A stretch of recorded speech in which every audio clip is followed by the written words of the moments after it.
रामकृष्ण हरे. महायोग पीठे तटे भीमरथ्यां वरं पुंडरीकाय दातुं मुनीन्द्रैः समागत्य तिष्ठन्तमानन्दकन्दं परब्रह्मलिङ्गं भजे पाण्डुरङ्गम्. वैकुंठासी आम्हा नको धाडो हरी, वास हे पंढरी सर्व काळ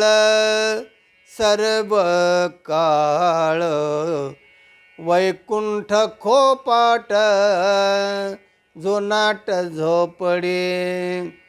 नको आडा आडी घालो आम्हा, वैकुंठ खोपट जुनाट झोपडी. वैकुंठे जाऊनी काय बा करावे, उगीच बैसावे मौन रूप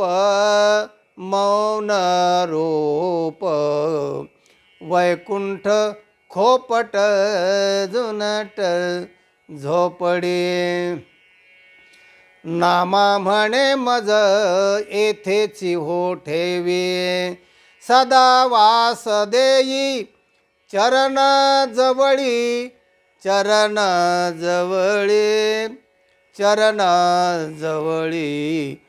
वैकुंठ खोपट जुनाट झोपडी. पंढरीची वारी. देव नामदेवाला म्हणतात, नामदेवा आता तुझी ही भक्ती खूप झालेली आहे, मी तुला प्रसन्न आहे, तेव्हा स्वर्गसुखाचा आनंद घेण्यासाठी तुला मी स्वर्गाला पाठवतो आहे. तिथे इतक्या काय गोष्टी आहेत ना, हा हा हा. मग त्या स्वर्गसुखासाठी काय काय गोष्टी आहेत. तिथे रंभा आहेत, उर्वशी आहेत, अमृत आहे, नाना प्रकारचे तिथे आनंद घेणारे भोग आहेत. वैकुंठ स्वर्गामध्ये जिथे कामधेनू, कल्पतरू, चिंतामणी, रांबा, उर्वशी काय जे पाहिजे, अमृत प्यायला आहे वगैरे वगैरे. तेव्हा नामदेव म्हणतात, देवा तुम्हाला भ्रमिष्ट नको करू, मला इथे जे तुझ्या पायाजवळ आनंद होतो आहे ना, तेव्हा स्वर्गाची मला लालसा दाखवून तिकडे माझं मन वळवू नको. मला इथे एवढा आनंद आहे आणि त्याचं वर्णन नामदेव महाराजांनी या अभंगात केलेलं आहे. वैकुंठासी आम्हा नको धाडू हरी, आम्हाला वैकुंठाला पाठवू नको. वास हे पंढरी सर्व काळ अखंड आम्हाला या पंढरपूरचा वास असू दे, तुझ्या पायाजवळ आम्ही राहिलो पाहिजे. ते वैकुंठ ना हा फार जुनाट झोपडी आहे. वैकुंठ खोपट कोपी आहे, कोपी जो नाट झोपडी.